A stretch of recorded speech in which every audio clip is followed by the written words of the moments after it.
जो लोग ऐसे कर्मों में सहायता, प्रेरणा अथवा अनुमोदन करते हैं, वे भी मरने के बाद प्राप्त करने वाले के समान ही फल के भागीदार होते हैं। यदि उनका हाथ अधिक रहा तो फल भी उन्हें अधिक ही मिलता है।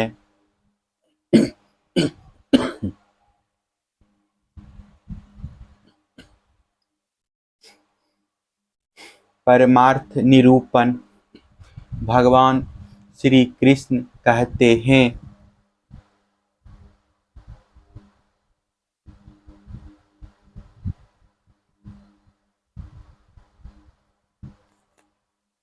उद्धव जी, यद्यपि व्यवहार में पुरुष और प्रकृति, दृष्टा और दृश्य के भेद से दो प्रकार का जगत जान पड़ता है, तथापि परमार्थ दृष्टि से देखने पर यह सब एक अधिष्ठान स्वरूप ही है। इसलिए किसी के शांत, घोर और मूढ़ स्वभाव तथा उनके अनुसार कर्मों की ना स्तुति करनी चाहिए और ना निंदा, सर्वथा अद्वैत दृष्टि रखनी चाहिए। जो पुरुष दूसरों के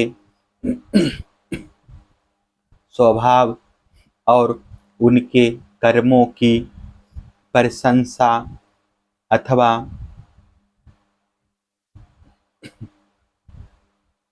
निंदा करते हैं, वे शीघ्र ही अपने यथार्थ परमार्थ साधन से च्युत हो जाते हैं, क्योंकि साधन तो दैत्य के अभिनिवेशक उसके प्रति सत्यत्व बुद्धि का निषेध करता है और प्रशंसा तथा निंदा उसकी सत्यता के भ्रम को और भी दृढ़ करती है। उद्धव जी, सभी इंद्रियां राजस अहंकार के कार्य है। जब वे निर्दित हो जाती है, तब शरीर का अभिमानी जीव चेतना शून्य हो जाता है, अर्थात उसे बाहरी शरीर की स्मृति नहीं रहती। उस समय यदि मन बच रहा, तब तो वह सपने के झूठे दृश्यों में भटकने लगता है, और वह भी लीन हो गया, तब तो जीव मृत्यु के समान गाढ़ निद्रा सुषुप्ति में लीन हो जाता है।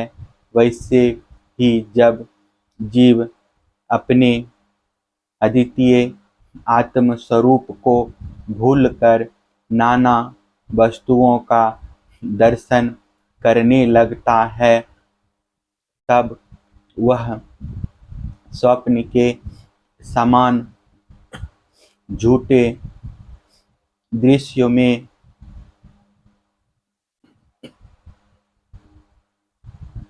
फंस जाता है अथवा मृत्यु के समान अज्ञान में लीन हो जाता है। उद्धव जी, जब दैत्य नाम की कोई वस्तु ही नहीं है, तब उसमें अमुक वस्तु भली है और अमुक बुरी, अथवा इतनी भली और इतनी बुरी है, यह प्रश्न ही नहीं उठ सकता। विश्व की सभी वस्तुएं वाणी से कही जा सकती है अथवा मन से सोची जा सकती है, इसलिए दृश्य एवं अनित्य होने के कारण उनका मिथ्यात्व तो स्पष्ट ही है। परछाई, प्रतिध्वनि और सीपी आदि में चांदी आदि के आभास यद्यपि है तो सर्वथा मिथ्या, परंतु उनके द्वारा मनुष्य के हृदय में भय, कंप आदि का संचार हो जाता है। वैसे ही देह आदि सभी वस्तुएं हैं तो सर्वथा मिथ्या ही, परंतु जब तक ज्ञान के द्वारा इनकी असत्यता का बोध नहीं हो जाता, इनकी अत्यंतिक निवृत्ति नहीं हो जाती, तब तक ये भी अज्ञानियों को भयभीत करती रहती है। उद्धव जी, जो कुछ प्रत्यक्ष या परोक्ष वस्तु है वह आत्मा ही है। वही सर्वशक्तिमान भी है। जो कुछ विश्व सृष्टि प्रतीत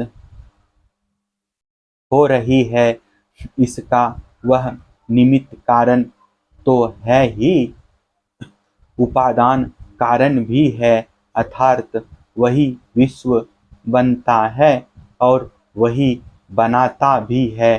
वही रक्षक है और रक्षित भी वही है।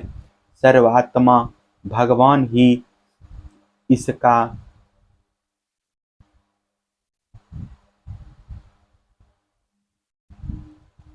संहार करते हैं और जिसका संहार होता है वह भी वे ही हैं। आवश्यक ही व्यवहार दृष्टि से देखने पर आत्मा इस विश्व से भिन्न है, परंतु आत्मदृष्टि से उसके अतिरिक्त और कोई वस्तु ही नहीं है। उसके अतिरिक्त जो कुछ प्रतीत हो रहा है उसका किसी भी प्रकार निर्वचन नहीं किया जा सकता और अनिवार्य तो केवल आत्मस्वरूप ही है। इसलिए आत्मा में सृष्टि, स्थिति, संहार अथवा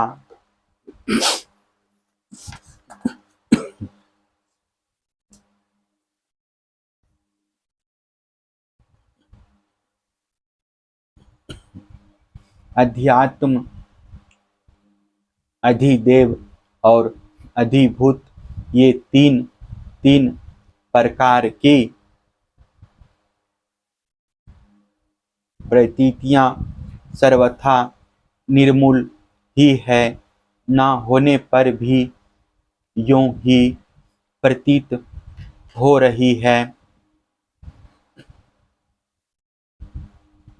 यह सत्व, रज और तम के कारण प्रतीत होने वाली दृष्टा, दर्शन, दृश्य आदि की त्रिविधता माया का खेल है। उद्धव जी, तुमसे मैंने ज्ञान और विज्ञान की उत्तम स्थिति का वर्णन किया है। जो पुरुष मेरे इन वचनों का रहस्य जान लेते हैं वह ना तो किसी की प्रशंसा करता है और ना निंदा। वह जगत में सूर्य के समान समभाव से विचरता रहता है। प्रत्यक्ष अनुमान शास्त्र और आत्मानुभूति आदि सभी प्रमाणों से यह सिद्ध है कि यह जगत उत्पत्ति विनाशशील होने के कारण अनित्य एवं असत्य है। यह बात जानकर जगत में असंग भाव से विचरना चाहिए। उद्धव जी ने पूछा, भगवान आत्मा है, दृष्टा और देह है दृश्य। आत्मा स्वयं प्रकाश है और देह है जड़। ऐसी स्थिति में जन्म मृत्यु रूप संसार ना शरीर को हो सकता है और ना आत्मा को, परंतु इसका होना भी उपलब्ध होता है। तब यह होता किसे है?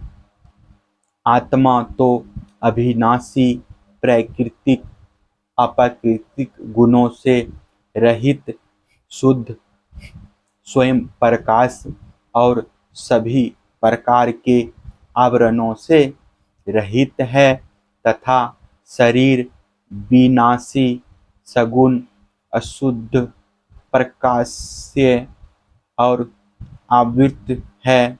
आत्मा अग्नि के समान प्रकाशमान है तो शरीर गाठ की तरह अचेतन। फिर यह जन्म मृत्यु रूप संसार है किसे? भगवान श्री कृष्ण ने कहा, वस्तुतः प्रिय उद्धव, संसार का अस्तित्व नहीं है, तथापि जब तक देह इंद्रियां और प्राणों के साथ आत्मा की संबंध भ्रांति है तब तक अविवेकी पुरुषों को वह सत्य सा स्फुरित होता है।